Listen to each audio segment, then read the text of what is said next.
Hello. Hello, ghosties. Hello, ghoulies. Am I echoing? Hello, moth people. However, if you are a leprechaun, get the hell out of here. We don't need you.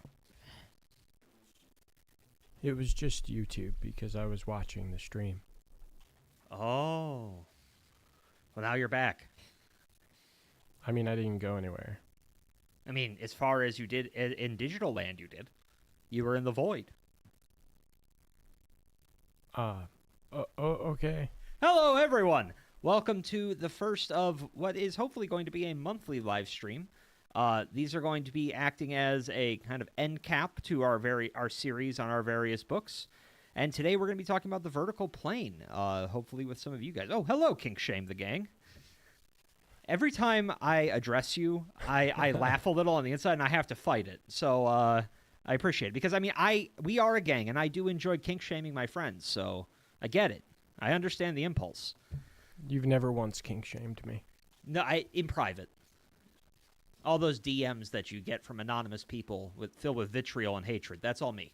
Also, that's not even true because I have a distinct memory of a lack of a memory of a time in which I'm pretty sure it was an entire conversation of you kink shaming me. Yes, and that conversation ended with you looking me earnestly in the eyes and making me swear to never tell you about the contents of that conversation, and I haven't. I was to say, it's the only thing to this day that you have held that true to. Yep. Nick, if in some horrible tragedy you outlive Rory, will you tell me what the conversation was to comfort me in my widowhood? I will not. It would not comfort you. Aww. That's probably true. I know other things that I could tell you that will comfort you. I know much about Rory. I know too much about Rory. Far too much. Like, to the point where if I'm ever, like, taken into court and they're expecting me to flip on Rory, Rory's in serious trouble. I don't know if any of the things I know are crimes, but I know that I know enough that there's probably a crime in there. You're just panicking and listing off things you've seen Rory do, and the prosecutor's standing there going, Sir, for the last time, none of that is illegal. Just the judge. Can you read that back? Rory likes cheese. Like, a lot.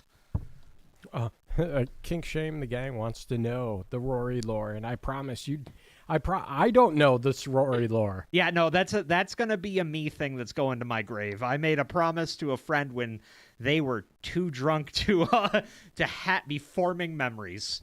Was that? Was that Charlie's going away? Yeah, it was my stepbrother's going away party. Yep, when he was going off to Korea. I have heard tell of this party, and it sounds like it's the drunkest you guys were for a very long time. I don't know that, like, in an honest it wasn't just scale, drunk either. Yeah, like, we were so fucked up. Like, that. If I'm remembering correctly, this was the time in which your brother, we were downstairs in the basement, like, trying to survive the night. We attempted to play video games and it failed. And at some point, your brother had called, like, to the basement, called me specifically, and I literally crawled from the couch up the stairs so that I could take another shot. Yeah, that happened more than once. You crawled those stairs a couple times. Hey, I don't know how I don't know how I survived. Yeah, that was the most drunk I've been up and from. That was the most drunk I'd been in my life until my bachelor party. That beat it. That was fun. Yeah, no, I remember coming to at like 2 a.m. and realizing I had no real memory the last several hours.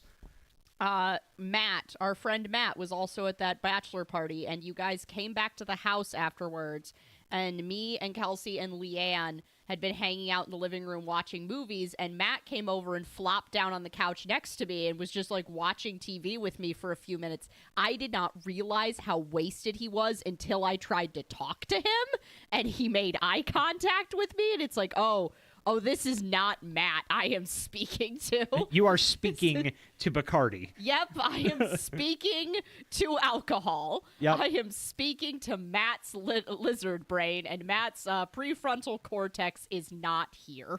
And yes, kink shame the gang. That is exactly what bachelor parties are for. And it didn't disappoint, and we managed to go through the whole thing, get really messed up, and do nothing that was going to cause my wife to call off the wedding. So that is a win. You're right. That is true.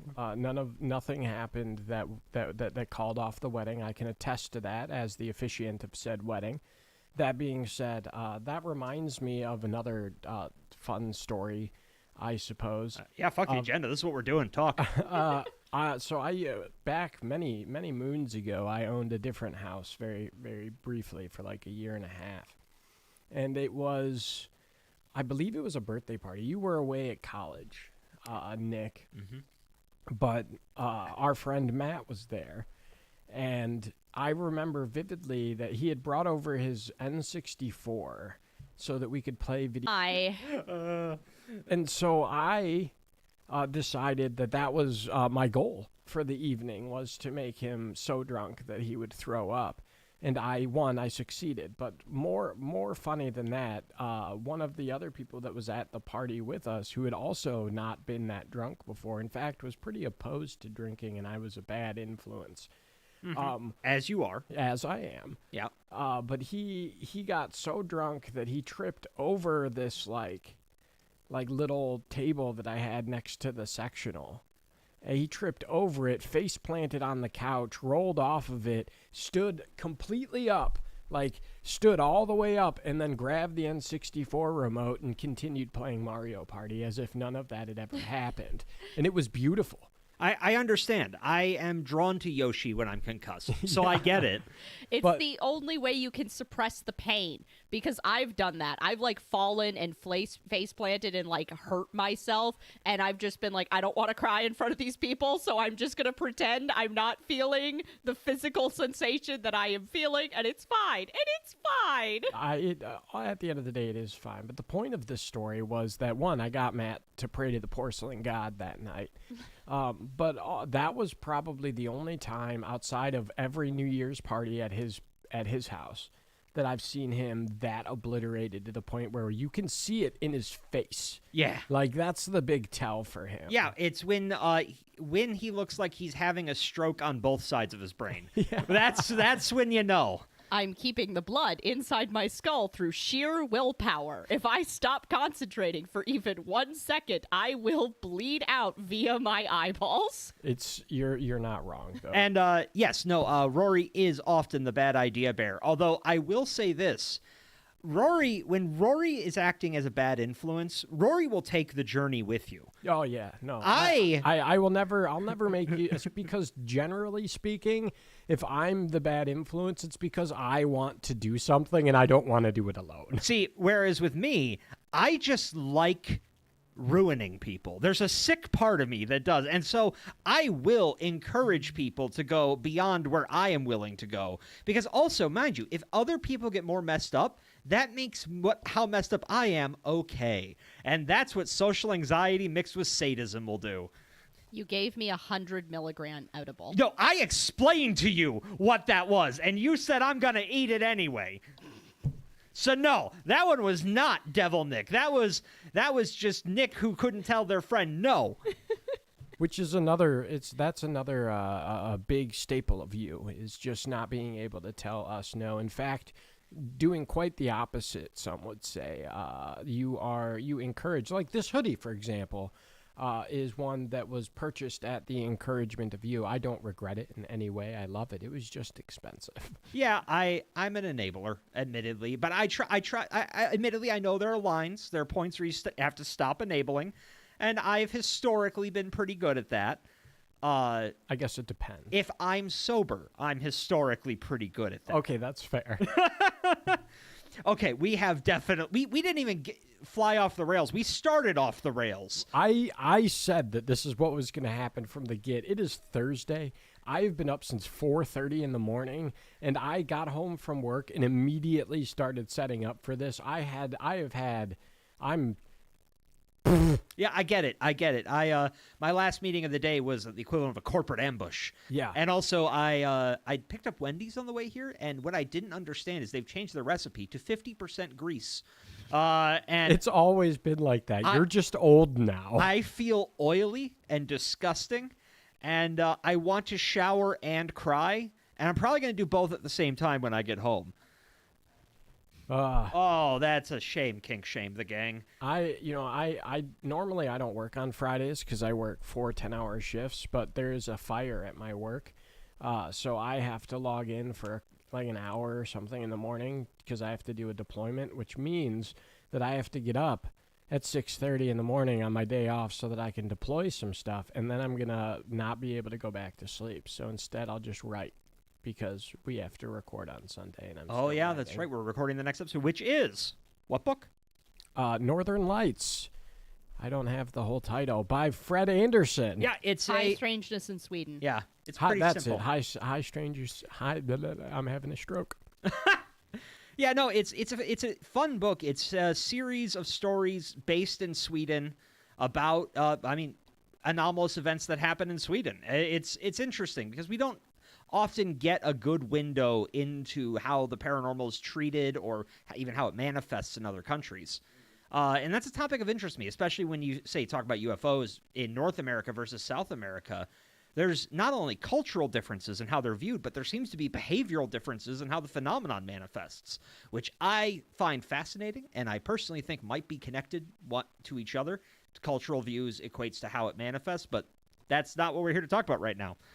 But I do think you're right, and we've talked about stuff similar to that on the show because we've mentioned things like how they're at least I know we've talked about it off air, so we've probably talked about it on air. But things like how there seems to be a difference in reactions to, like, if you think that there's a jinn versus a demon and things like that, and then who interacts with it seems to matter. So I think I think you might be onto something there.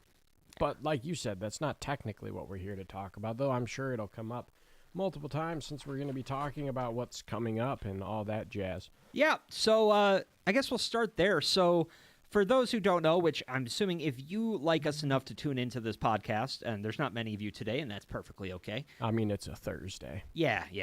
If you like us enough to be tuning into this podcast, you probably already know this, but for the sake of it, going over it, in case you haven't noticed, we've changed our format after our short break. And this was done for a lot of reasons. If you tuned into the last podcast, you know why. But largely speaking, from between when this show started to now, our lives have changed in some pretty significant ways. And in order to continue being able to provide the quality of conversation that we like to provide on the show, we needed to change something so that we didn't end up releasing an episode that was the first ever live on-air murder-suicide.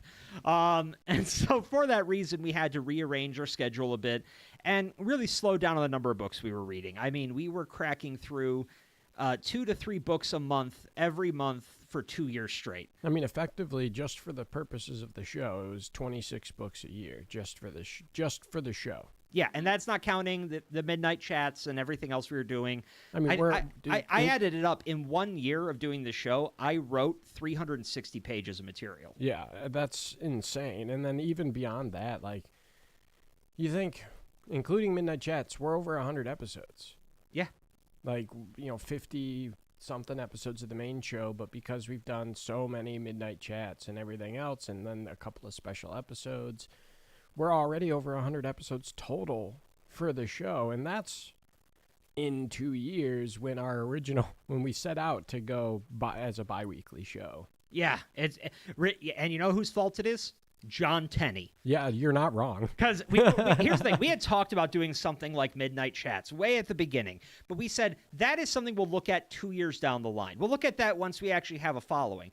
And then we did Tenney's book, Theoretical Weirdo, and we told him we did an episode on his book, and he looked at me in the eye and said, "What, I don't even get to come on your show and talk about it?" And at that moment, suddenly Midnight Chats was a thing. And I don't regret it. We've talked to some great people and some really wild people. Yeah. And some other people. Yeah, it's been great. And we got to talk to Ollie in the most recent one, which I've been wanting to get that to happen for a while, and I thought that was great. I hope you guys liked it as well. It really does. It always comes back to Tenney. I low-key have referred to him as like the godfather of the paranormal community, and I mean that in the mob sense.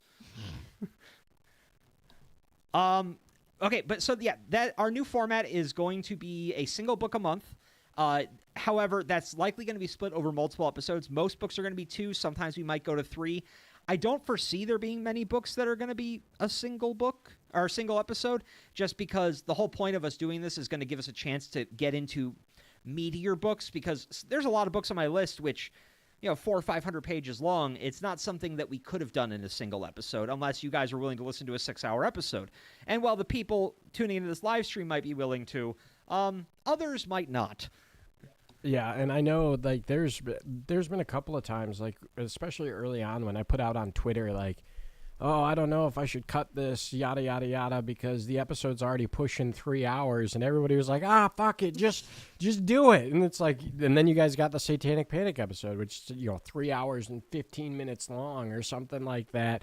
Now, mind you, that's one of our most popular episodes. Yeah, and I think the reason is because you can hear all of us losing years off our life by the end of it. We were all so upset. I walked out of that room shaking and covered in sweat due to the amount of gesticulating I had to do. Yeah, no, it was crazy. But, I was just, we were at Mid-Michigan Paracon, where I got this hoodie. I was talking to Chris again, and he's starting up his show again, and I was talking to him, and maybe I said that if he wants, he can come back on and break down another book, so we might be able to have him come on the show again. Yes! Yeah. No, I like that horrible nerd. Yeah. And his podcast, what the funny thing about the Horribly Nerdy podcast is I have ingested maybe 5% of the media he talks about, but I find it just interesting to hear him ramble about, and I realize it's because Jay trained me to do it. Yes. With Jay's special interest ranting, there's a part of my brain that now is comforted by listening to someone just ramble about something they're interested in. I listened to this whole series that he did about a series of books about giant killer crabs. I listened to that one too. I've never read them. I have no intention of reading them. I do not regret listening to it. No, yeah. His enthusiasm was great. It was infectious. Yeah, it was. It's a very shout out to a Horrible Nerdy podcast. It's a very fun show. Like, for what, especially if it's like a bunch, like Nick was saying, a bunch of stuff that honestly I'm probably never gonna have the time to ingest myself. So and if really it's just the joy of listening to somebody ramble about something they clearly deeply enjoy. Which is why one day when I have more free time, I'll make a pirate podcast. Maybe we could do a special episode of this show, a pirate-themed one, or maybe we'll do just for me. Or at some point we'll when we actually launch a Patreon, which, by the way, it's coming. We just want to make sure when we do it, we're actually providing you guys something that's worth spending money on. Yeah. And there's a lot of ideas being kicked around, so we're working on it slowly. No, I've looked for a paranormal pirate book, and I've yet to find one. Yeah, I've found and I've been considering is there's like books of like sea lore, ghost tales, and stuff like that. So I'm thinking, ghost ships, stuff like that. I'm thinking we might be able to get into some of it with that, but also like some of the things that we've been talking about, I guess, since we're on the topic of the Patreon, is like having some semi-off-topic stuff that would be for Patreons that would include more like true crime stuff from Jay and maybe stuff like piratey stuff from me, just because it's like we want to share with you guys the other things that we're interested in too, not just the paranormal. Except me. I have no other interests. That's not even... This is my whole life. That's all I am. Nick, how about... exactly, the notes. Maybe that's what my contribution will be. It'll just be me. We're not releasing the notes. It'll be me reading the notes. That's the 6-hour episode. Nick, you and I will do a whole thing of us talking about the Cosmere. Oh, I mean, yeah. Okay, yes. I guess there are some book series I'm obsessed with. Or we could do like... Moby Dick, the way you talk about Moby Dick. Because it is an American classic, and it is the funniest book in the history of literature. See? Okay. Do you see? I could talk about Moby Dick and some other classical literature that I have way too extreme opinions on about a book that's almost 200 years old. And also, like, we could literally talk about horror movies. We could talk about horror books. We could do an entire series on Stephen King alone, just by the sheer number of books between the three of us. I'm pretty sure we've covered at least 80% of Stephen King's material in general. I have so many thoughts about Carrie. I've read everything up to The Outsider. I haven't read The Outsider. I read Fairy Tale. I didn't read anything after that.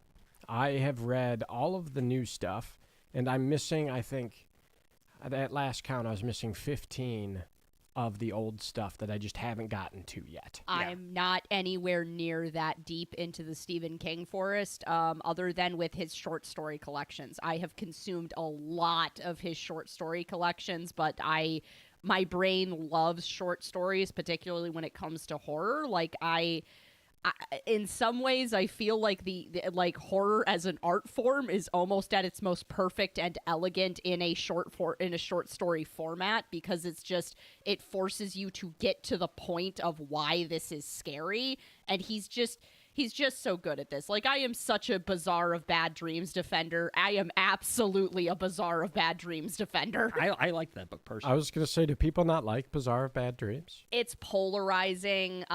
Like, a good chunk of his fan base really liked it, and a good chunk of his fan base was like, what the fuck is any of this? Like, the Bone Church poem, I understand why that one was a lot for a lot of people, and I don't think a lot of people understood what Blockade Billy was actually about. Huh. Yeah, that's fair. I haven't read Bazaar of Bad Dreams. That's actually one of the places I'm lacking of Stephen King's is the short stories, because the only short story collection that I've read in recent memory, I know I've read one of them forever ago, but I remember nothing about it. But I've read If It Bleeds, obviously, because I've read everything in the Mr. Mercedes world, because I love it. My gamer tag is based off of it. I have it tattooed on me, the words Mr. Mercedes for the book. So, a big fan. Yeah, I've actually thought about getting the smiley face tattoo. Yeah, I want. But granted, that's also a Randall Flagg tattoo. Yeah, I was just saying I want it too, but I want it because I love Randall Flagg. All right, so we're not here to talk about Stephen King, though. We're here to talk about whatever the fuck we want. I have an agenda. It's our live stream, and we don't have a contract with anyone. That's true. We good thing too. Yeah, you're not wrong there. All right, so the book we covered this month was The Vertical Plane by Ken Webster. And so we wanted to bring this up again, release the agenda, Jesus. All right, here you go. Here's the orange soda covered agenda. It's not orange soda, it's orange Mio. Oh, orange Mio. Because I spilled on the agendas in the car. So, first up, The Vertical Plane, I wanted to kind of open it to the audience here, regardless if you only listen to our episodes or if you've read the book. Any general feedback, ideas? What'd you guys think of this one? I know there's going to be a delay, so I'm just going to keep rambling until words start showing up. But while that happens, now that there's been time to process it, has your feelings changed at all about the book?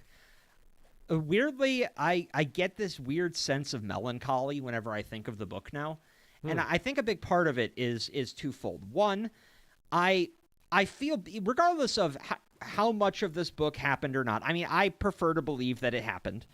I feel bad that it seems like Ken Webster was bullied to the point that he felt the need to completely erase himself from existence.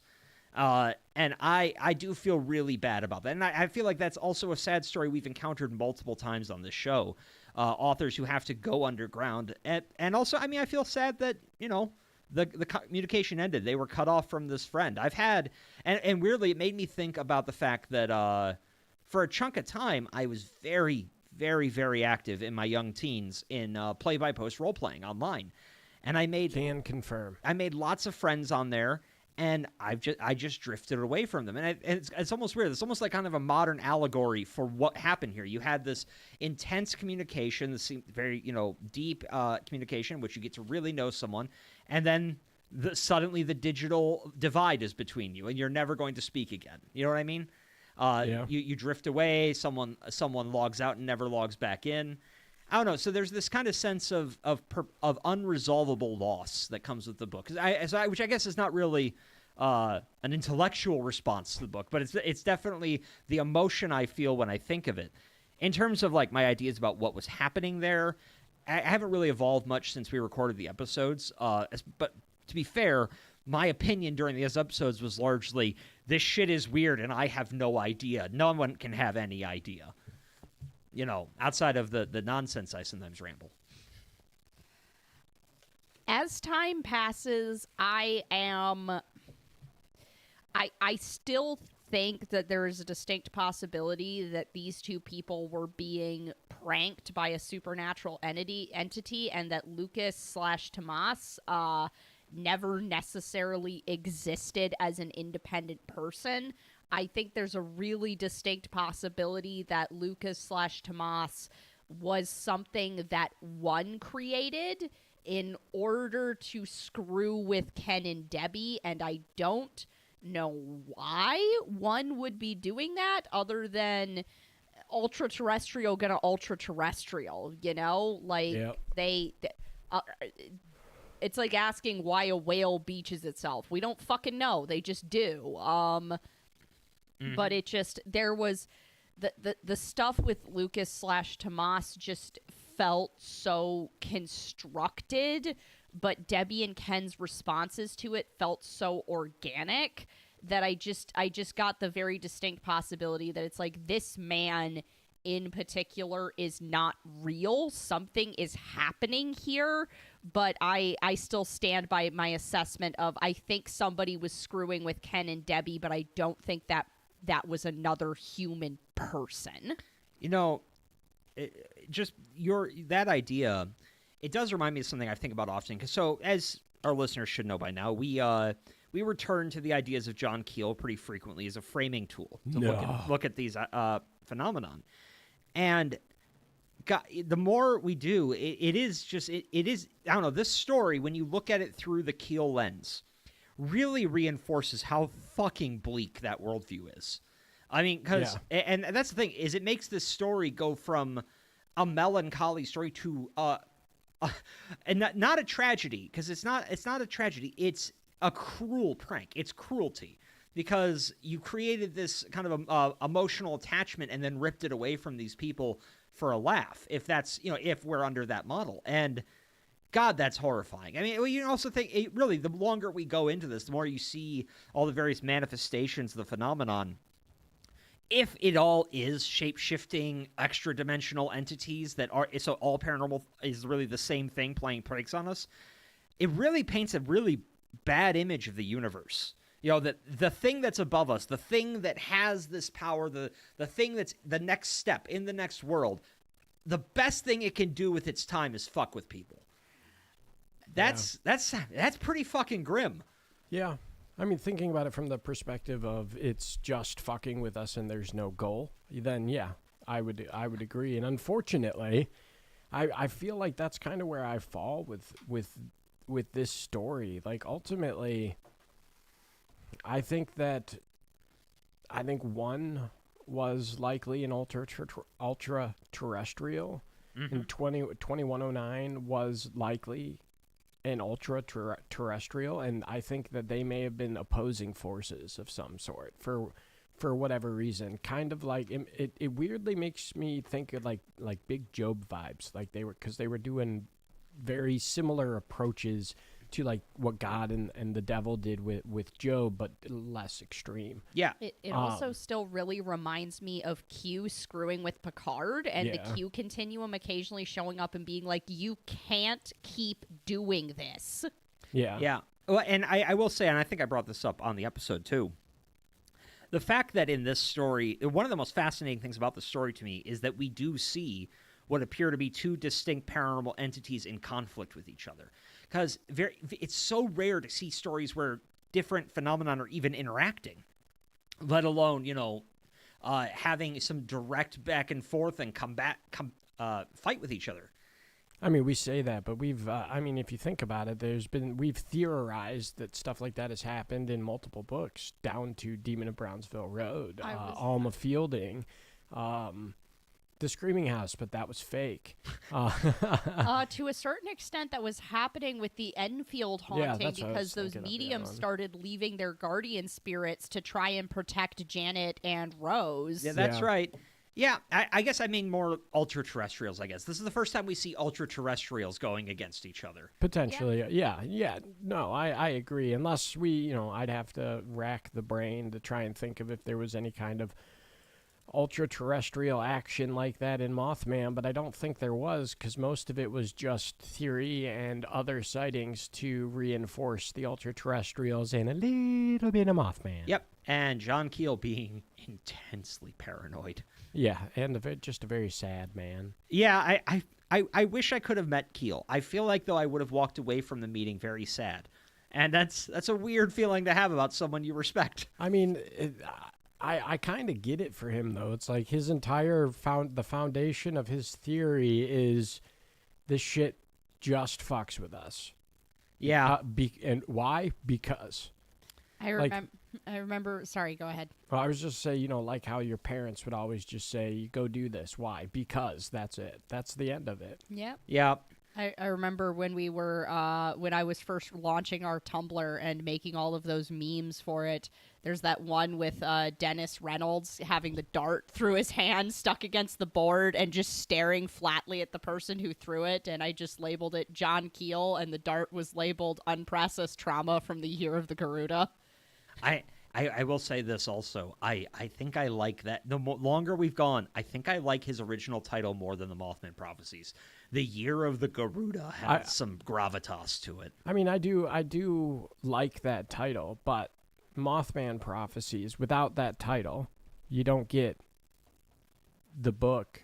Yeah. Or you don't get as much Mothman. I guarantee you don't get the movie. Oh, no. You would never see a movie called The Year of the Garuda. Yeah, and not that I enjoyed the movie. I know there's a lot of people out there that really liked the Mothman Prophecies movie, but here's the thing. I did not. Yeah. I did not. It's not good. Yeah. I don't think it's good. I'll say this. I enjoy watching the movie once every 5 years, and that's enough. Yeah. Like, sorry if you're a big fan of the movie. It's, as Tetney would say, it's not for me. I'm just also not a big Richard Gere fan. Yeah, no, I mean, I don't know why. There's just something about his face that I don't like. Judy is the superior Greer. yes. Oh, Judy Greer. I don't know why that took me so long to just put two names together. Apparently, I'm actually having a stroke. Isn't she she's like the forever mom now? She is very rarely the lead in anything she's cast in. She has played 1 million best friends. She's played 2 million older sisters. And yes, she's played everybody's mom. I'm 90% sure if I digged far enough back in the Netflix catalog, there's a movie I don't remember starring in where she plays my mom. I mean, where's the royalties? God, can you Right? Can you imagine though, like booting up Netflix and stumbling across a movie that you're in that you have no memory of recording? I mean, I can, but that's because I've done a lot of drugs. Well, I mean, here's the thing: is that I would also worry is like, did I click some box on some website that gave them permission to use my face with some AI computer-generated insert, and in the future we're going to have just completely AI-generated movies made with your face? Like, honestly, if that's how I become famous, that's how I become famous, and that as long as I get paid. No, you're going to become famous once the trial is aired. Yeah, once we get to court, that's when you're going to become famous. That makes way more sense, actually. Yeah, but I want those cents, King Shame the Game, gang. I want those pennies. I'm going to rub them together to keep me warm at night. If it's anything like if Netflix actually Netflix and Hulu and a lot of those other streaming services are trying to find ways to just not pay royalties at all. Yeah. Where at least Spotify's giving you 1/3 of a cent. I mean, yeah, that's part of why at one point during the strike, SAG seemed to be literally going, it's like, but what if we just light the building on fire? Yeah. They won't come out and talk to us, so what if we just light the building on fire? They can't actually arrest all of us. Yeah. Not to spin us off into another side tangent that's completely unrelated to the topic that we're talking about. Dare you? But, wow, like it's like the shit that like Netflix and Hulu and Disney Plus and all of these other services are trying to pull right now is fucking disgusting. Oh, yeah. Like, if I could, because if I could, I would just not do anything with streaming services. But unfortunately, they've also made it so that is if you want to ingest media in any form, this is how you do it now. Yeah. This is it. You don't have a choice. Yeah, though pirating is making a comeback. Yeah, that's cool, but like I can't afford to have viruses on my No, computer. and, I mean, Yeah. that's my issue too. Is I am not tech savvy enough to avoid the pitfalls. Just because I know how to code and I do it every single day of my life doesn't mean I'm good at this. Okay, so back on topic with the vertical plane. So one other topic I wanted to discuss, and again, audience, if you feel free to chime in if you have any thoughts. So this story is very, very weird, even as far as we go. So I wanted to discuss, I guess, when it comes not just to this book, but other books we've covered, is there such a thing as too weird when we're talking about anomalous phenomenon? Like, does the strangeness of a story lend itself to being believed more or less? Because I could see it going both ways, where it's so strange, nothing like this could possibly happen. But at the same token, it's so strange, no one's going to make this up. This is too weird and inconclusive. So what do you guys think about that? So, is there such a thing as too weird? I mean, I would say that depends on who you are, right? Yeah. I mean, there is, I guarantee you there's a line for me that somebody they'll tell me the story, and I'll just, the entire time, I will be in the back of my mind saying, nope, this didn't happen. Nice try, though, bud. Like, it's just, that's the initial front skeptic of Yeah. me, right? Woodrow Derenberger. So I think I think it's to the individual, like if there is such a thing as too weird, but like going out further, I don't know. Maybe yes, no. I want to say no. Like I want to say that there is no such thing as too weird, but I struggle with that. Because then, like you come to the side, you'll eventually get to a point where people literally are just making shit up for the sake of making shit up, you know? Yeah, I could see that. I mean, I think I tend to, I guess for me, it's not so much the weirdness, it's what character does the witness portray, I guess, assign themselves within the story. I'm more dubious of stories where it's like, all this weird stuff was happening, and I alone could stop it. With the power of my faith in my Bible, I exorcised the demon, or I am so psychically talented, I managed to banish this reptilian from another planet. Like, it's when you very, very clearly, when I start seeing those elements of fiction kind of making their way in, specifically, making yourself into a hero. I see that more as power fantasy. Now, that said, in situations like that, and I know somebody who's told me stories like this before, I don't doubt something happened, but it seems like in remembering it, they make themselves into more of a hero figure. And so I guess it's not so much the weirdness for me, it's the other stuff, like Union Screaming House, for example. That story could have just been a haunting story, but it wasn't. It was a superhero story about Stephen LeChance fighting evil. Yeah. And so that's the part where it lost me. So Leanne Walker says, I feel like there's a certain point in which any human brain can no longer wrap itself around what's happening. And Josh says yes. A simple yes from Josh. That makes sense. Yeah. Concise, accurate. No, and I also agree with that. I think there's also, there's something to be said about the fact that a story can be so weird you just can't wrap your head around it. So you say, well, it didn't happen. And there's also part of me that thinks, okay, under a Keel framework, though, isn't that exactly what they want? Yeah. Yeah. They don't want it to be believed. They want to make it so strange that this is just something that's going to live rent-free with the witness for the rest of their life. Like that flower being in Crypto-Terrestrials that just kidnapped that father and son and then sent them home, and they were sitting there going like, Dad, what was that? I don't know, son. Why were we there? I don't know. Like, and they just had to go through the rest of their lives being like, not even other UFO experiencers believe this shit. They're like, yeah, a flower bullied you in a cave. Sure. It makes me think, like, that's the point. Like, they go as batshit as crazy because they want people to spread the weirdness of it, right? Because the weirder it's almost like the weirder the story, the more people mock it, the bigger it's gonna get, right? Or the more like weirdness that happens around it sometimes.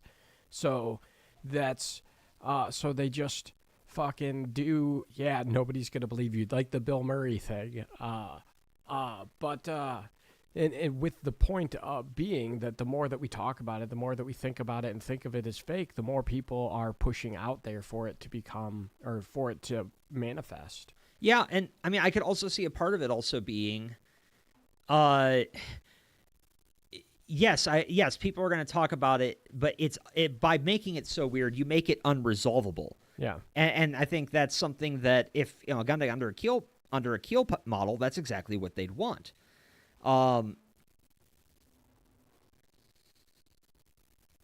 Yeah, they want you to go through the experience but not believe you afterwards. That's a good point, King Shame the Gang. It could also be something like what Tenny has said, where it's so weird and unbelievable specifically because it's not for anyone but you. Tenny has brought up this idea that in a lecture that we listened to of his, where if you have a paranormal experience, that is just for you. That you could share it all you want, but that experience was a part of your conversation with whatever it is, with the universe, the cosmos, the id, whatever.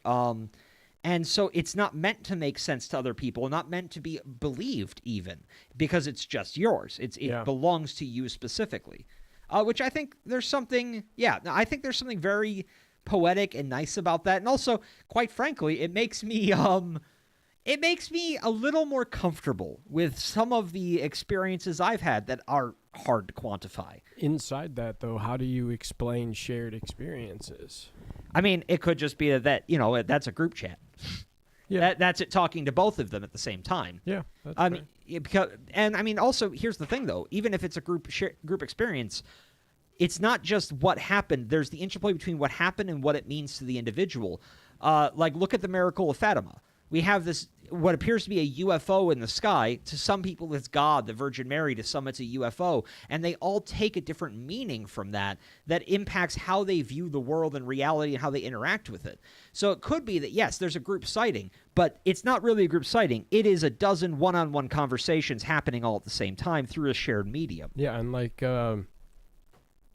D.W. Pascula said in her book, once it becomes that experience for them, it's a religious experience at that point, and that's it. It doesn't matter whether it's real or not, doesn't matter at that point, because the experience to them is real. Also, yes, Nick lore. We get glimpses. Yeah, so I've lore. actually told, I think, almost all of my weird stories at one point or another on the show. The only one I haven't is my wedding ring one, and that's just because it was more recent. Mm-hmm. And it's a long, rambling story that involves a lot of elements that seem pretty nonsensical, but don't really look like anything until you take a step back and look at it all together. So it's not really a good story to tell in an audio format, I don't think. But that's we're not in an audio format right now. Yeah, but I don't know how my face will help either. All right, what I'm saying is I don't know how to tell the story well yet. Yeah, no, you're still feeling it out. You're still chewing on it. Yeah, long story short, I think my wedding ring might have been taken by something and then returned to me 3 months before it was taken. Correct. That is the going theory by Nick. Yeah, some sort of timey-wimey nonsense. I will share that story at some point once I figure out exactly how to even describe that in a way that doesn't make me look like a loon connecting dots with yarn. That's not going to happen. Because I'm a loon connecting dots with yarn? You're just a loon, but yeah. Where did you take my yarn? You took your yarn. You used it all up 3 years ago. Before we even started the show. That explains a lot. Also, apparently, I was unaware that you can purchase yarn. I thought that you had a set limit you only get for the rest of your life. You do. That's how it is in Israel with ammunition. You have a set amount of bullets you can have for your entire life. And if you use those up, you're not allowed to buy more. And then your gun is just empty. So Kink Shame the Gang says, makes sense. I have a couple dozen recordings of UFO experiencers who were all present for the same event, but they all had basically different stories with the same through line. That's fascinating. Delightful. That really, I'm very, very curious. Yeah, I don't know what context under which you have these. But if you ever get in a position where you feel up to sharing them, we'd love to take a look at them. That is fascinating. And you can if you want to come chat about it too. Yeah.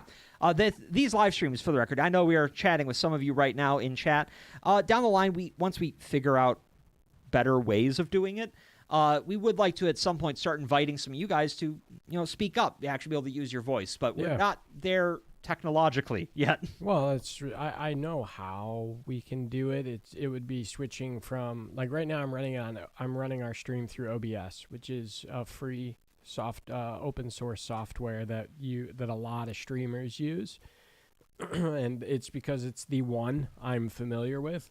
I want to switch to using StreamYard, but in order to use StreamYard the way that I have our setup now, because as you can see, there's two cameras happening, right? And they're both connected to my computer.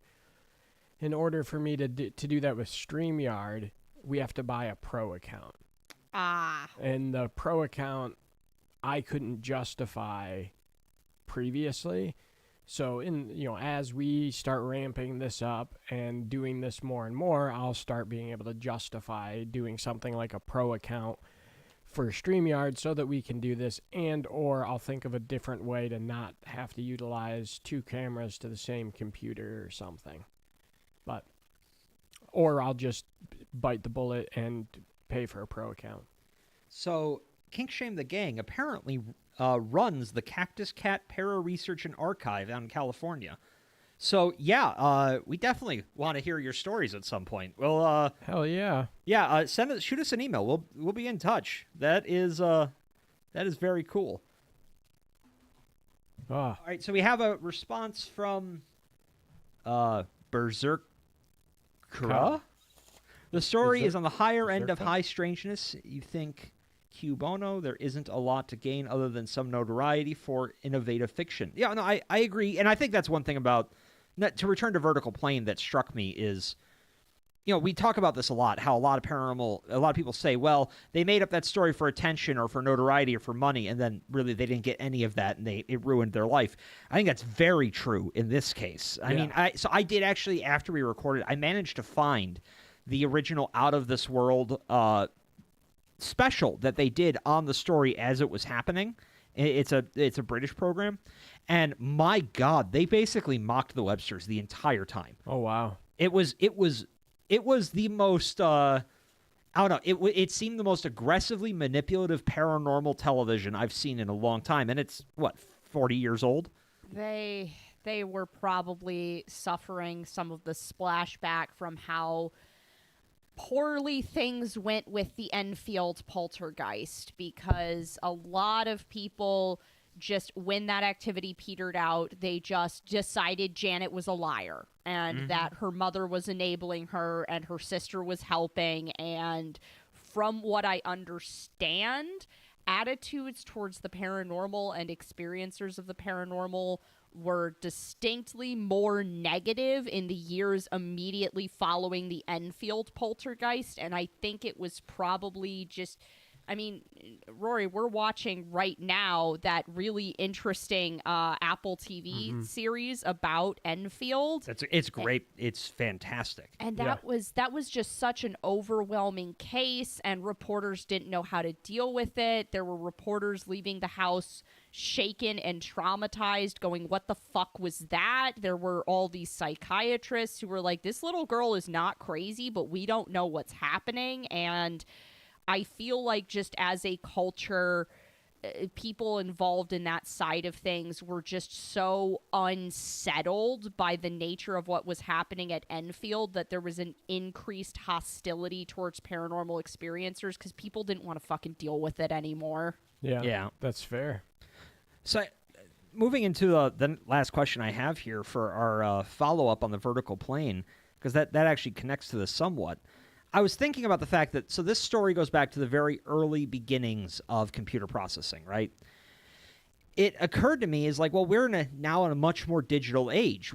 If this sort of thing is possible, why haven't we heard of this? And it occurred to me with how many bots are out there and random messages and random emails that you can get from who knows where. maybe this sort of thing is happening right now, and we just don't notice because we're so inundated. It's hidden in the flood of information we're constantly bombarded with. So I guess the question is, could this story happen today? Would it be believed? And could it be happening right now without our knowledge? You may be late, CJ, but you're also on time. Because what is time? We are not doing Lockman right now. Oh. So I think this story could absolutely happen today. And I think if it happened today, people would probably believe it even less. And I think it definitely could be happening under our noses. And I'm going to give an example of something that I am almost completely positive was either a 100% just an ARG or was at least 90% just an ARG. Adam Ellis's experiences that were chronicled in the Dear David events that first went viral on Twitter and then recently became a extremely disappointing movie. I don't know what I expected. Like, it was a real dead dove do not eat situation. Like, I knew what was in there and I opened that paper bag anyway and I was like, yep, that's a movie based on a Twitter ARG. That's what those look like. Dear God, we watched bad movies that day. Yeah, I like what you pointed out of it's like we didn't even talk about Blood and Honey. It's just it ended and we immediately went to the next thing and pretended we hadn't watched that. Immediately trying to block it out. What an utter waste of time. Like I just saw they released the soundtrack on vinyl. They released the soundtrack to Blood and Honey on vinyl. It's official, everyone. Music is dead. Anyway. It is not, and I will not be purchasing it. I was so tempted to get you it for Christmas, but just so you could have the have the enjoyment of shattering it against the wall of your house. I mean, that does sound like fun. But God, what a bad movie. So bad and gross and boring at the same time. Like, how can you be gross and boring at the same time? What are you, a snail? But anyway, so the Dear David ARG, which I'm basically constantly convinced that that's largely what that was. I think if he was having a haunting, it was probably much more mild than what he was portraying online. I agree. I think also that it was an ARG. I remember I followed Dear David as it was coming out, and I am fairly convinced that that was manufactured. Yeah, especially because it ended around the same time that he officially cut ties with BuzzFeed, and in his post BuzzFeed career, he's primarily known for horror comics. Yeah. So I think Dear David was largely his attempt to build a brand separate from BuzzFeed, so he had a safety net when he finally jumped ship. Thank God. But I do feel like internet hauntings are a distinct possibility. I don't see any reason why ghosts and non-human discorporated entities can't use the internet as a communication tool. Like we've known for a long time. We've had stories of ghosts using telephones to harass the living. I mean, what isn't a Ouija board besides a method of communication from one side of the veil to the other? And yeah, so especially as more people who grew up in the internet age die and have the same sorts of deaths that cause, non-internet related hauntings, yeah, I think something like this is probably becoming more possible in the modern day. But I think that things like this that get publicized will be assumed to be an ARG, even if people start producing like things like video evidence and other stuff like that. Just because ARGs were just such a, I think they're just going to be a staple of internet culture going forward, just because some of them, like found footage movies, 90% of them are dreck and make no sense and don't even get properly finished. But the 10% that aren't dreck are so good and such a unique form of storytelling that it's like, I think this is just a new medium that we have now. Mm-hmm. But I think that's going to make it really, really difficult for people who are experiencing internet-based phenomenon to actually be believed, because again, there's going to be this assumption of, it's like, well, you're doing this for clicks. It's like, I'm not. There's a goddamn demon that's stalking me over Instagram. Like, this is happening. Yeah. No, I don't disagree. I think that how prevalent the use of the internet just in general makes this inevitable. Like, I think the odds of something like these kind of interactions happening is almost guaranteed. It will happen. It's just, I think we might become so like inundated to it that we don't even realize it's happening. And I like what Kink Shame here said, but less the same. But I would bet real American money on something like the vertical plane case happening in some of those Omega and other chat rooms in the early 2010s. Mm-hmm. Believe it or not, people still do that shit. But no, I absolutely think that stuff like that, and I think thinking about like play-by-post role-playing, like how interesting would it be if sometimes, because you don't know the other person that you're RPing with across the world, but maybe that was just a ghost. Yeah. So my wife and I are working through American Horror Story right now. We just finished the hotel season, and in the last episode of that, one of the ghosts is given a cell phone, and that's how she kind of breaks free from the hotel, is through the internet, tweeting people and creating an online persona. And it made me think about this book and how this really, I mean, there's something like the dead internet theory, and there's all these, kind of conspiracy theories about it. But what if quite literally there are more people on the internet than are alive? Because that is just a very convenient way for the other world to communicate with us. Yeah, and I could see... God. Q is an ultra-terrestrial. I mean, so I was thinking about something like that, too. Like, in the world where stuff like QAnon is so prominent, it makes stuff like this I feel like it makes stuff like this even more likely to happen. Yeah, because people are directly feeding into the phenomenon. They are creating the output that will eventually generate. They were creating the input that will eventually generate the output. Like, so like Q is like the distilled hatred that's been poured into the internet. Mm-hmm. And Yeah. And also, it's just there was a massive explosion of internet-based cults during the COVID pandemic. I finished watching an HBO documentary on Love Has Won.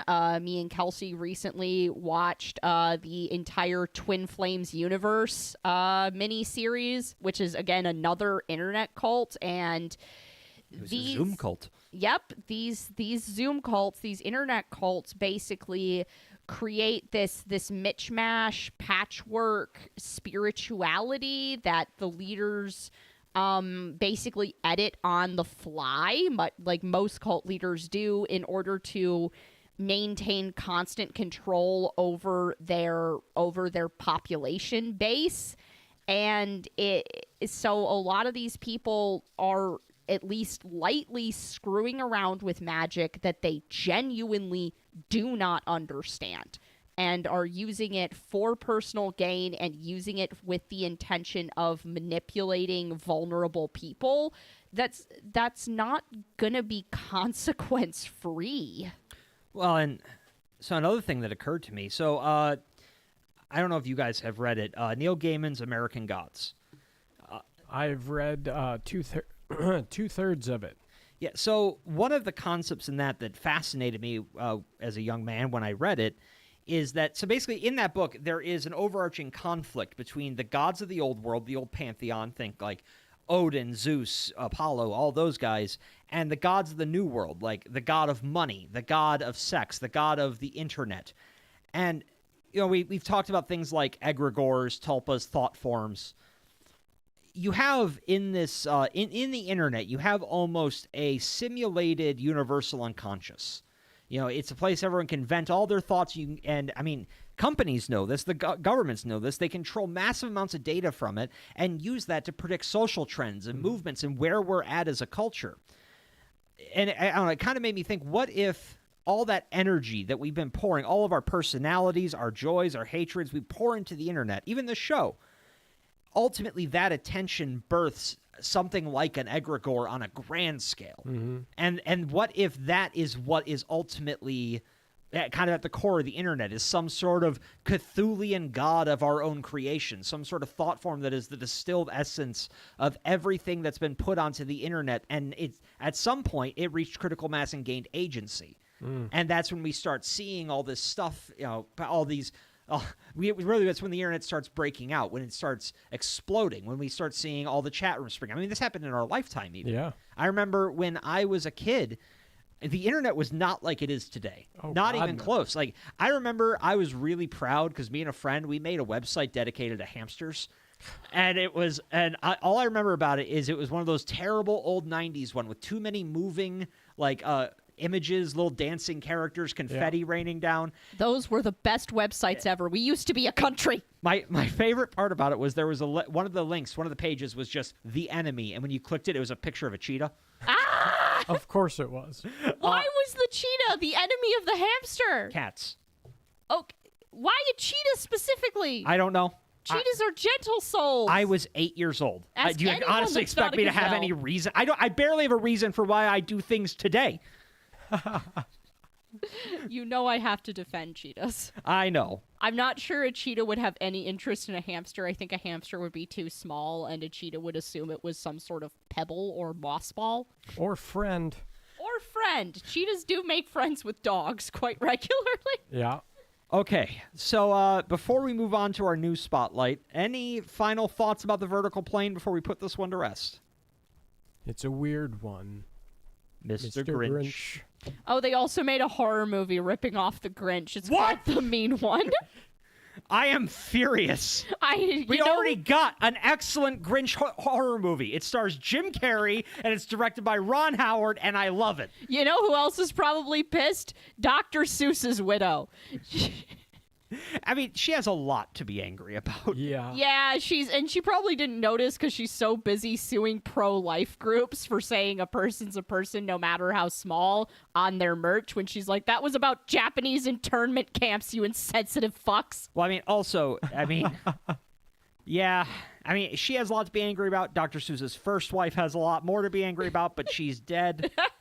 So... Starting with being dead. Yeah, because he started dating his current... he started dating the woman we're talking about while his previous wife was dying of cancer. Dr. Seuss was not a good man. He did not like children. No, he did not, but He wrote God bless his work. I grew up on Dr. Seuss. I mean, so did I. I'm pretty sure most people. It's why I only eat moldy ham. Oh. And you're wondering why you're constantly shitting yourself? I don't wonder. It's why I wear Depends. I was not expecting that. Okay, so let's move forward. Oh, King Shame the Gang says, love that book. American Gods. Oh, that's American Gods. I thought it was Vertical Plane. Never mind. Yeah, no, that was the end of childhood. Although, actually, no, the end of my childhood was when the minivan began to flip. That was the end of my childhood. You were a teenager. Yeah, but you were an adult. I was not. Eh. Emotionally, I was not. Yeah, That fair. was when I grew up very quickly with each rotation of the minivan.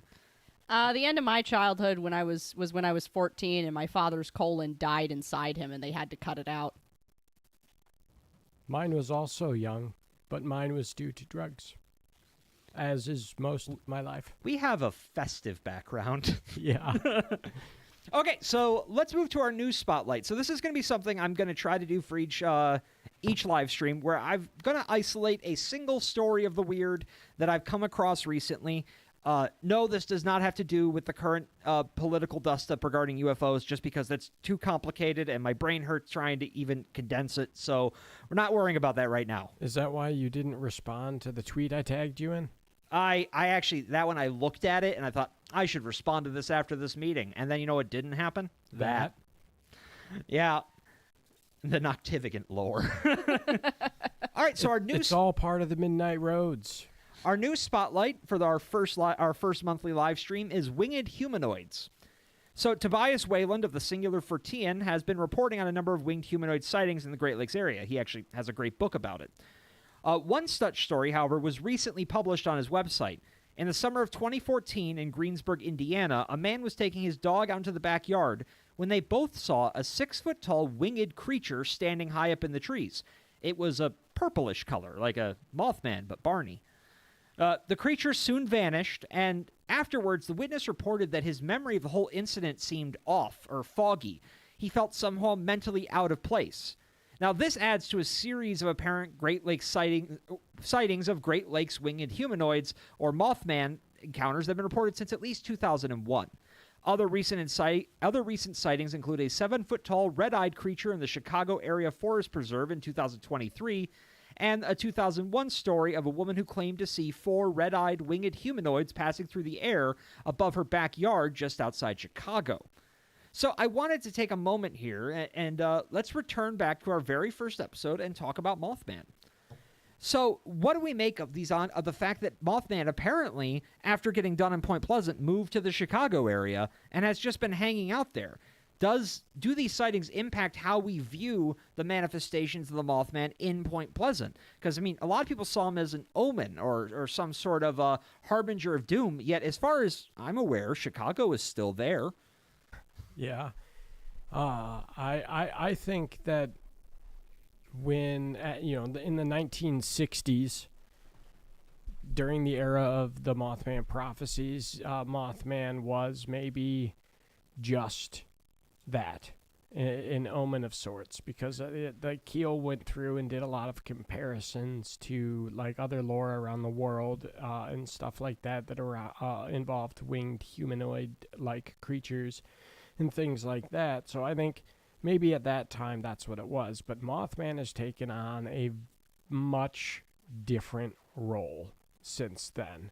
Like now there's this whole Mothman is friend, like you get cutesy little shirts of Moth Batman, and I think that it's almost on the level now that Mothman is the new vampire and werewolf thing. I mean, kids on Tumblr keep making moth sonas, and I'm just picturing John Keel sighing into his coffee and then sinking to the floor in defeat. Well, I mean, also, when you did a Tumblr poll of which cryptid do you want to fuck, and Mothman scored pretty well. Yeah, Mothman was behind the Loch Ness Monster. That is still, you know what? To each their own. If you're into plesiosaur dick, I'm not here to judge. Is Loch Ness who won? I'm actually going to pull up I think the Dogman won. Tumblr, and I'm going to look. Unfortunately, I know my mom voted for Dogman. Why? Because she told me for some reason, and now it's in my head forever. I hate it. Why did I reblog a picture of bears to the Noctivagant Tumblr? I don't remember doing that. Because there's a bear squatch on the show. Oh, yeah. Oh, no, Mothman did win. Okay. There's sanity in the universe. Yeah, Thank Mothman God. won with a whopping 42.8%. Oh, wow. Yeah. I completely got this backwards. Yeah, Mothman came in at number 1 at 42.8%, and behind him is Nessie at 17.2%. Oh, it was an absolute blowout. Yeah. No, Mothman is by far the most fuckable cryptid, apparently. Yeah. So maybe that's it. So it's like people were scared of it in the 60s, right? And so it adopted, that persona. But then once the story started getting out, people started, wandering around the woods, their fly open, undoing the top couple buttons of their blouse, and Mothman figured, hey, maybe I don't need to hide in the woods. Maybe I can move to a nice suburb in Chicago. I mean, and he's been all over the place. He's getting his travel on, or they're getting their travel on, or she's getting her travel on. I have no idea. I'm not going to judge Mothman's gender. Hello. Or maybe Mothman kept trying to warn them about the Silver Bridge and failed, and when it collapsed, Mothman was so fucking traumatized. Mothman's like, I'm out of the game. I'm going to go move to the suburb, get a wife, raise some moth babies, and I'm done. That's a good point, CJ. Mothman does have that thick booty that you see in the statue at Point Pleasant. It was actually Patty Whacker who was talking about the thick Mothman. Oh, they both said thick. I didn't say that. Okay, we got a double thick. A double thick of Mothman booty. One juicy moth. God. What is happening? I should do another Tumblr poll. That was fun. Yes. No, you should be doing those. What possibly could trump what cryptid do you want to fuck? I don't know. What cryptid do you want to marry? Do a marry, fuck, kill? Uh. All right, let's do it. Marry, fuck, kill, You have monster to do it. edition. I mean, any cryptid? The three winners in the Tumblr poll were Mothman, Nessie, and Goatman. Oh God. Okay, I'm killing Goatman because I fear what he'd do to me in the bedroom. Yeah, I fear that. I don't know why. I just got a real bad feeling that something bloody is going to happen. That's valid. I guess I'm marrying Nessie. Seems gentle. And I guess I'm fucking Mothman. Yeah. I guess that's going to be my answer. I'll lock it in. Ice Cube, lock it in. Fuck Goatman, marry Mothman, kill Nessie. Oh, so you like it bloody. Okay, got it. I like Goatman. Explains all the lash marks on Rory. Hey, I like what I like. I have sharp teeth and I know how to use them. I think I would go. I think I'd fuck Nessie. Really? Marry Mothman, and then I would kill Goatman. So are you topping Nessie or are you dead? Because those are the two options. Are you? Is it just sheer curiosity with Nessie of it's like, how does this work?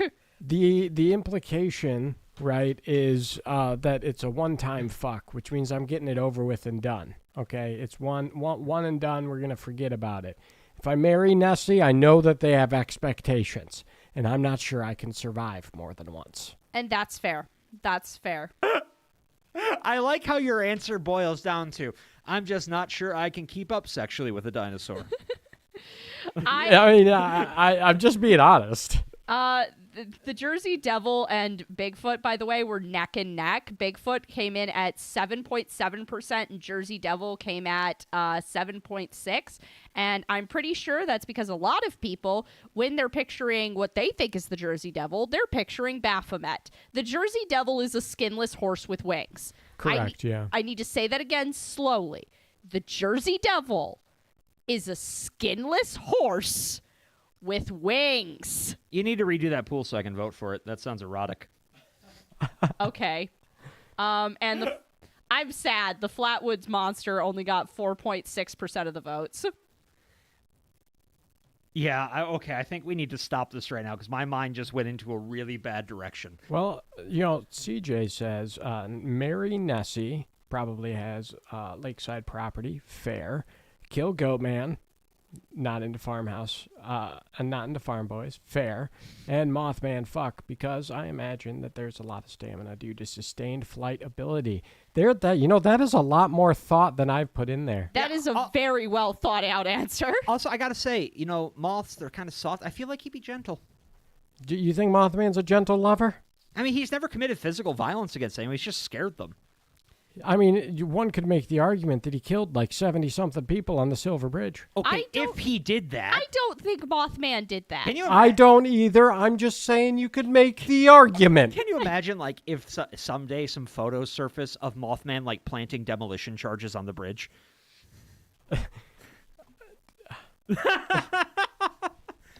So what's next? Well, I mean, that is the story we have now. It kind of really, that's it. So...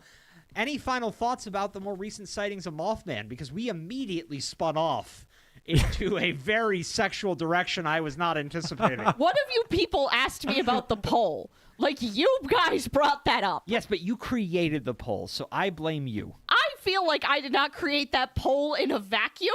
I feel like I remember there being a project meeting about me doing this poll because I said there were 10 options, that I could put 10 options on a Tumblr poll, and I had originally listed like 5 cryptids, and you two, I don't know why I tried to say you 3 like I'm not me.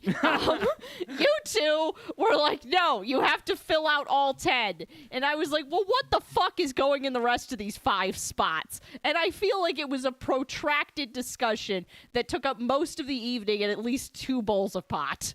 Okay, so I know you're not wrong. because I remember that because there's one cryptid on there that the only vote that it got was from me. Yeah, the Bogonas, right? Yeah, because it's a weird, sad little cryptid that I think is Fuckable? No.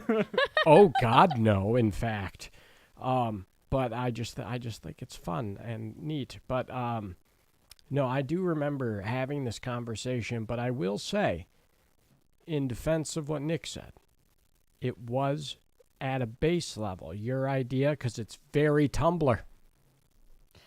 We were just so happy that they gave us polls. I mean, We'd been asking for polls since I was in high school. And then we were like, hey, Tumblr, are you selling our data? And Tumblr was like, have some polls. And we're like, yes! So, Jay, I don't know if you noticed, but CJ Wheelwright just elected you the Lorax. You are the Lorax. You speak for the weirdos. Oh. You know what? No, I can embrace this. I can be happy about this. I just want a title. What are my powers? Can I Tumblr polls. glue a glorious mustache on you? Okay, what kind of mustache? A Lorax one. You big Yosemite Sam. Oh, all right. Yeah, I'm into it. Let's go. Like, big enough to use as pigtails if you need to.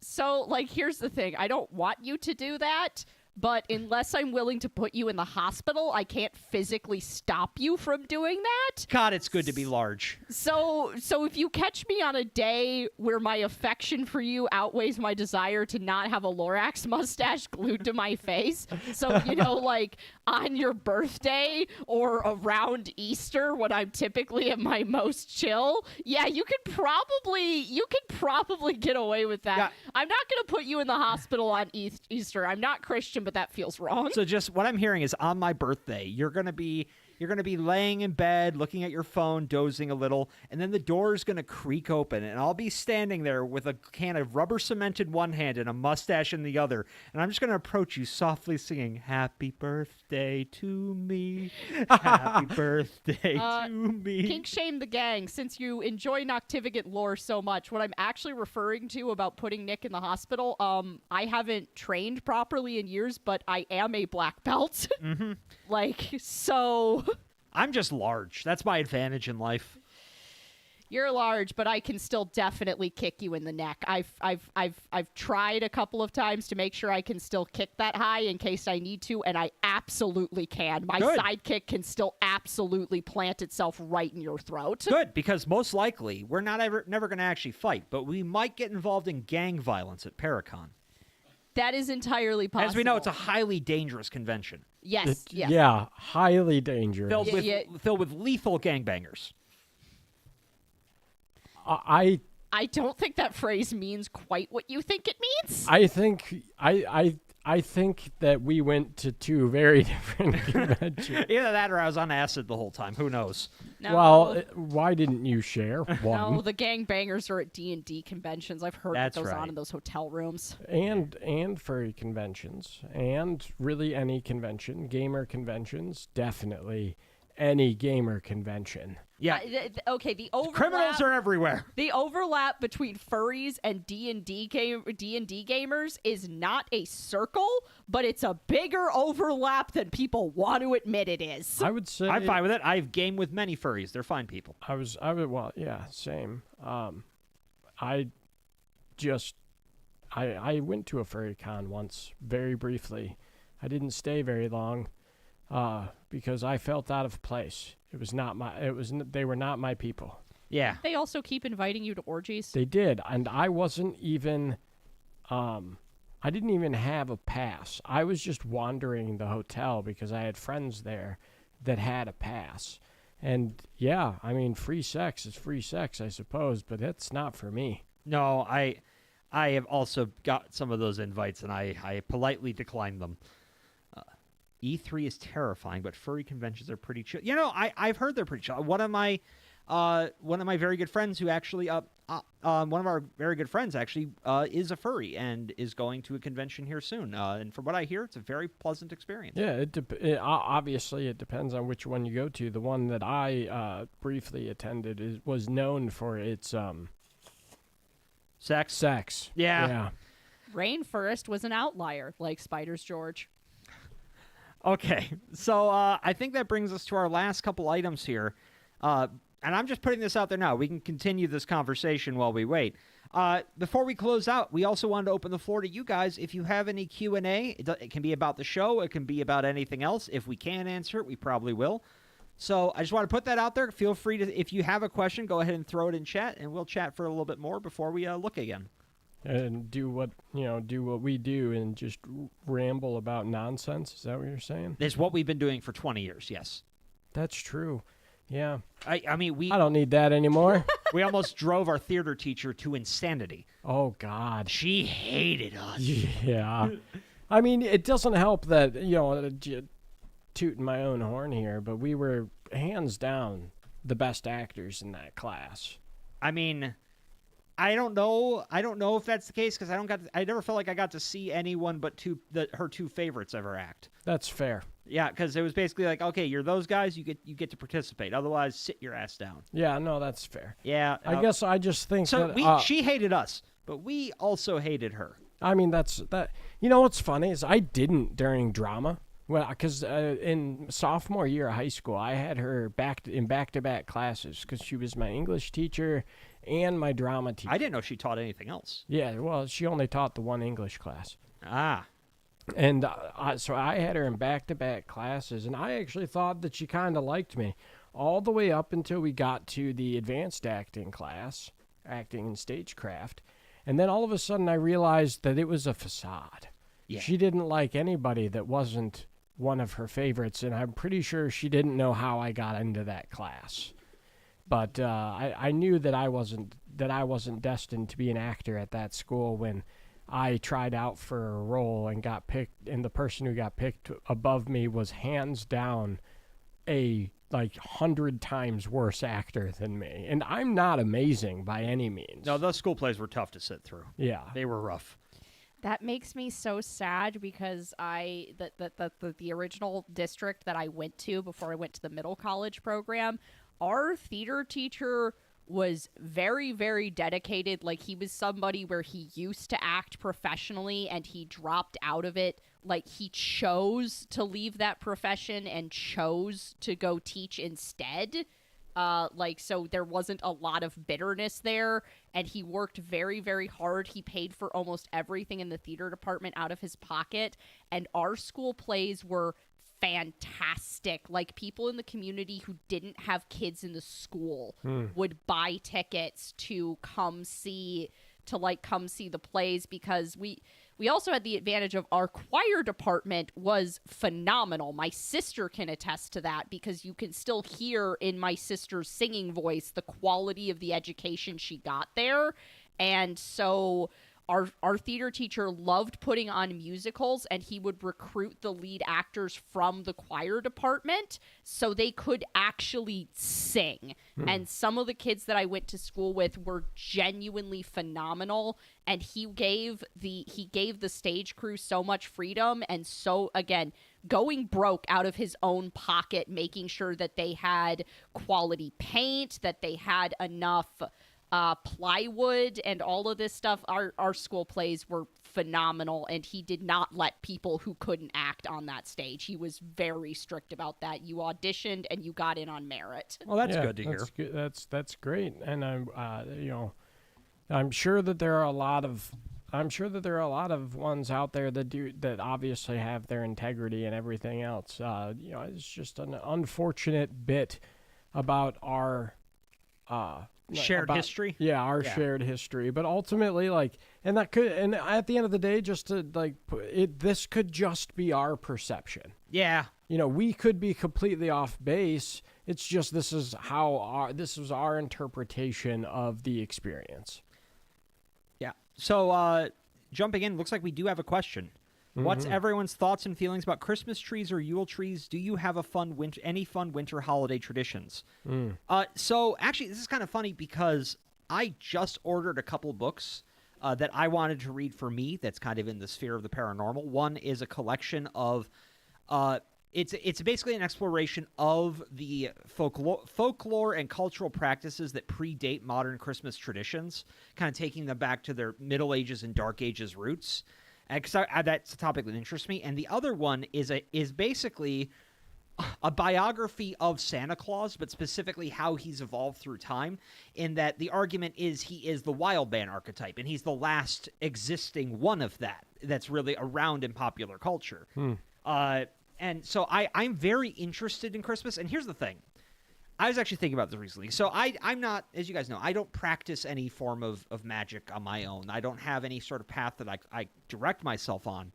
And I was trying to think about, like, what is something that feels spiritually powerful to me or kind of vibes with me. And for some reason, even though I know there's a lot of reasons to not like it, Christmas always has. And it's probably because I'm a fat, jolly man born near Christmas who's named Nick. Probably has something to do with it, I imagine. Maybe a little bit. No, I know. I have a Santa Claus suit in a mall atrium somewhere in my future. You are going to love playing Santa for your kids, and we are going to make fun of you for it, but it will be with love. No, but I mean, it is interesting in that I think, I love Christmas trees. I love putting them up. I love the culture and the history behind them. I've made Yule logs. They smell amazing when you actually do burn them. I understand why people did it.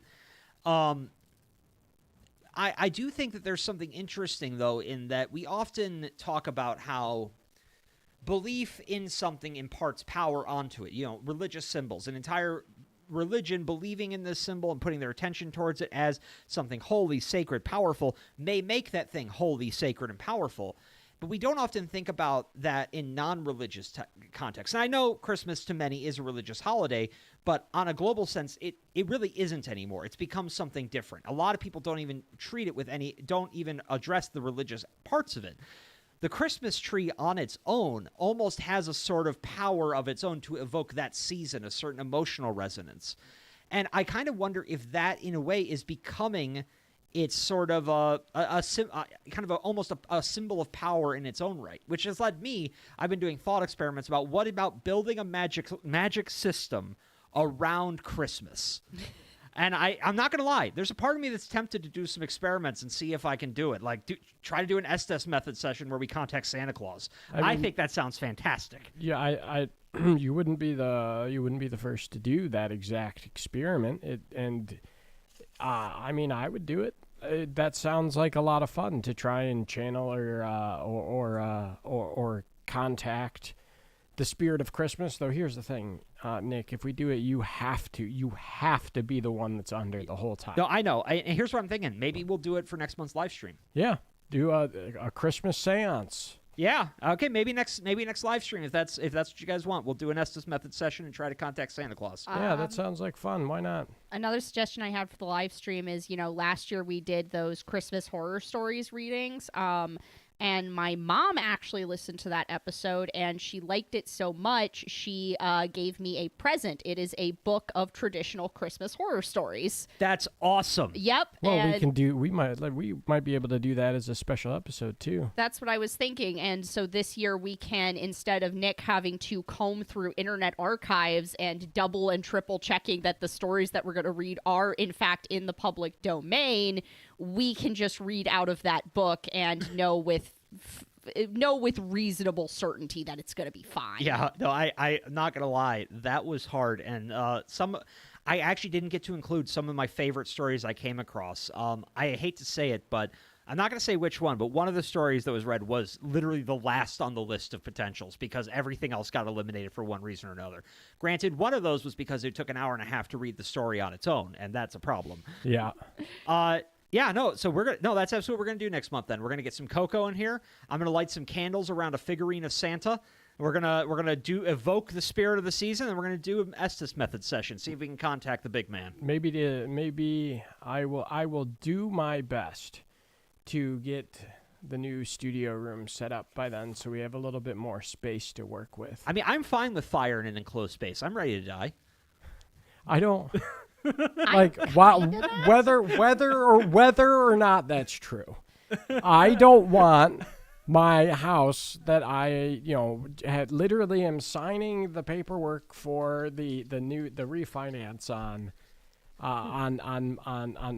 probably Monday or Tuesday. I don't want this, okay? I have an epic length fic that I need to finish, and if I die in a Christmas seance fire before it is completed, there are a whole bunch of very horny gay people that are going to be really mad and might resort to the darkest of magics to resurrect me, lock me in a room, and make me finish it. I love the fact that you have this secret cadre of horny gay people who are ready to rise to your defense. Just so that you can make sure that their supplier for quality erections doesn't go anywhere. And there's a lot of them, y'all. Nick, I'm going to be blunt. This particular ship that I am writing this fic for, on AO3 in particular, there's kind of a dearth of quality, so I understand where the devotion is coming from. But to go back to the question at hand, Right, shit. I'm Christmas, sorry. I was not talking gay about sex. porn again instead of Christmas. no, I mean that they can go hand in hand for a lot of people. All right. Anyway, my thoughts on Christmas trees or Yule trees. I'm a druid by trade. Practice. You wish. Yeah. You wish you made money to be a druid. Fuck yeah, I do. Can you imagine if the government sent you a check every month? And it Good was job being a druid. Thanks for my 35 cents, government. Buy some fucking trees, you hippie. Yeah. I like trees in general. I think that I would love to be able to put up a real tree and not be afraid that it's gonna draw in bugs, which I'm not a fan of. Or anything in general, but Not a fan of anything in general. Got it. No, I get you. I'm afraid of so much. Okay. Anyway, but I've never been a real big fan of decorating Christmas trees, but a lot of that is a hang up from just having a plethora of not so great Christmases, and by plethora I mean pretty much most of them or all of them, depending on how you want to look at it. But I'm not gonna drag this down. So I don't really have a lot of fun winter holiday traditions other than let's make it through. But these two specifically, and Kelsey, are doing a very good job of turning me around on Christmas. And I know that they've both been trying very hard at it. So Yeah. Oh, and I will say also, I didn't answer the last part of the question real quick. So it's the other thing regarding holiday traditions. I have the same ones that most people do: waking up Christmas morning, the Christmas Eve dinner with the family, things like that. My wife and I have been trying to create our own Christmas traditions lately, as they go. Because we're going to start a family soon. We want to, have our own sort of a vibe that we're going to follow. And right now it amounts to going to Bronner's in Frankenmuth, which, for those who don't know, in Frankenmuth, which is this really cool little town in Michigan it's very Bavarian themed. All the buildings are Bavarian style. But it's very Bavarian themed. It's called a Bavarian town. Yeah. It is Bavarian themed. Yeah. It just is. Yeah. And but they have this place called Bronner's Christmas Wonderland, which is just a massive year-round Christmas store. And we try to go there once every year and go and pick up ornaments, and we're slowly replacing the crappy plastic ornaments on our tree with those. And so that's one tradition that we're starting to implement. We're exploring other ones. We don't really know yet. There's a couple things around here, like a big drive-through light fest we like to go to every year. I was just going to say that is one thing that my family did for a very long time that I liked, was always doing the light show down Hines Park down in the Detroit area. I will say this, though. I am not, and I repeat, not being the DD this year. The last 2 years, I've been the only one sober in the car when we're driving through the pretty lights, and I want to be fucked up this time. I'm sure we can find somebody to drive us. We'll get Matt to do it. Yeah, I mean, Kelsey might be willing to do it. We'll see. I just, I'm perpetually stoned, so. I like Christmas trees. My fondness from them largely stems from the fact that my childhood golden retriever Baxter was terrified of them. And he would sometimes just stand in the living room and bark at the tree, and we'd be like, "What are you doing?" And then we would discover one of his toys had rolled underneath it, and not in a way where he couldn't get it. he could have physically retrieved the toy, but it was under the tree, which he was scared of. So he would have to bark at the tree until I rescued him, because no one else in my family would put up with that nonsense. Dear And God. So I would have to get the toy back for him because I felt bad for him. So that's where my initial fondness for them, I think, came from. I like decorating them now that I live away from my parents, who they are my parents, but putting up the tree was kind of a stressful event for all of us when I was growing up, and it's just easier now that we live in separate houses. That's what I'm discovering. And my family's fun holiday traditions. We always watch Christmas Story on Christmas Eve. My cousin Grant fucking hates it. He is so sick of that movie, and he puts up with it. But there's just this rage in his eyes that builds a little more every year. And we let him pick the other movie we watch on Christmas Eve as kind of the compensation for the fact that he has to watch Ralphie be terrible again. But you know, at this point, I think we're still doing it largely because Grant hates it. I think that's become part of why we do it at this point. Not gonna lie, so this is an aside. I don't want to distract too much, but I did end up watching the sequel they released last year. Oh, God. I didn't hate it. I didn't hate it. I felt like it was made by people who genuinely understand why people love and hate the first movie. You know, while you were telling your story there, Jay, I actually thought of something that I used to do as a bit of a Christmas tradition that is it's a little cute. I think it's a little cute. So Does it involve you bottoming for Nessie? no, that's not cute. That's disturbing. But nonetheless. So when I was younger, I, like many kids, would be very excited about Christmas. So I would wake up super early in the morning, but like all kids, I was not allowed to open any presents prior to my parents being awake, and they weren't allowed to be awoken until like 9, whatever, at some point in the morning. So what I would do to distract myself and get everything prepared, and because I'm impatient and have the ADHDs, so I would go to the tree and I would organize all the presents and assign everybody a spot where they were sitting, and I would put everybody's presents in a pile in their assigned spot, and then I would lay on the couch, and I would usually watch a Christmas movie of some sort, which generally meant I was watching A Christmas Story because it was the only thing on. Yeah, because they run that all day. Yeah, literally not back-to-back nonstop the entire time. Now, before you continue, the cute part of the story, as I was getting older, I continued to do this, even like into my younger teen years.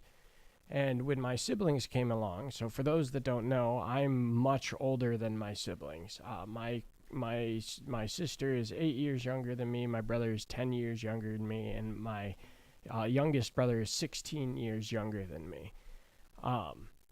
And so when Rachel was like 8 or 9-ish, so I was 16, 17, she started getting up with me in the morning because she wanted to start helping me pass out the presents. So we would then start organizing the presents. So the two of us would then organize the presents together, and then we would lay on the couch and we would watch a Christmas movie together, just Rachel and I. Aww. And that was very cute, and I liked it. And I haven't thought about that in a long time, actually. Mm-hmm. That was a nice story. Yeah. I was about to ruin it. I'm glad I didn't. It's funny. It was my sister actually just texted me too. Like as the stream was starting, she texted me because she wants me to help her record a voiceover for school. Aww. So she'll probably be coming over at some point to record. Okay. Well, I haven't seen any other questions pop up, so I think we can probably call it there. All right. Yeah. Go. An hour and 40 minutes. That's not too bad. All right, so thank you to the group of you that did tune in. You guys are the best. It's been a lot of fun hanging out with you. Again, this is going to be a monthly thing. And they'll probably, like, depending on what day we do it, they might be longer, they might be shorter. We're literally just winging this by the seat of our pants. But like, here's the thing: don't expect. I'm just gonna be honest with you. Don't expect like a 4 or 5 hour stream from me. I'm not sure I have it in me. Maybe if we did it on like a Saturday, Yeah, and we gave you a yeah. bunch of Coke. Like, give me a whole 8-ball, man. I'm just gonna use powdered sugar and let the placebo effect take hold. I mean, I would expect nothing less. We start it at like 9 a.m. on a Saturday. We're doing like some kind of mega charity live stream. I'm visibly stoned, and at one point you guys are scolding me for being high, and I'm like, I'm high from last night. I didn't do this on purpose. So yeah, no, and we now know what we're doing next stream. We're gonna be doing The Santa Seance. a Santa seance. Santa I already have seance. I'm already in my head constructing the ritual. Yeah. I'm gonna have a plate of cookies as one offering, some candy canes for another. Yeah, I think it's gonna be cool. I like that. A booth at a farmer's market. What the hell would we sell? This is pure 100% grass-fed Nick rib. You can hear him screaming in the back. We're butchering him like a hog, but we're keeping him alive so you can taste the fear. That was impressive on the spot. Like that. That's an episode of Torchwood. Yeah. Just do the show there. You know what? I'm glad that's where you're going with it, because You know what would be funny? I didn't want to be meat. If we if and when we ever do like a convention, we do like some people do at the cons. They do episodes of their show or whatever. But instead of doing it like doing a bunch of interviews, we just do like crowd work. Yeah. The entire time behind microphones, just doing crowd work. I think that might actually be fun. Yeah. There's your 6-hour episode. It's Yeah. just us pulling random people to the microphone and making them talk. Yeah, that would. I think that'd work. Yeah, there's the 6-hour stream. Yeah, I mean, I think we'll get there. We're new to this. It won't be successful if I can't get at least one guy to punch me. I mean, one other person besides me. Yeah, It's going to be one of the Bigfoot guys. I know it. Guaranteed. It's just going to be a cycle of Rory finding anyone who has a dog and then interviewing the dog instead of the person. And then it's just videos of like a shaking greyhound staring into the camera as Rory asks them increasingly complex questions about the phenomenon. Listen, I'm getting better responses from the Greyhound than I am from anybody else. Because I'm standing off camera answering for the greyhound. That's what matters. It's going to be all fun games till a dog actually answers, and then you're going to be screaming and shitting yourself, and then we have to get you back on your meds. If Rory discovered a greyhound that could talk, I think that would be the happiest day of Rory's life. Yeah, I do love a Greyhound. What if their voice Of was all awful, sizes. though? What if their voice was... That's fine. What if they sounded like Gilbert Godfrey? That's fine. Troy, Rory. I met a greyhound today. Oh, yeah? I met a greyhound today. Her name was Trudy.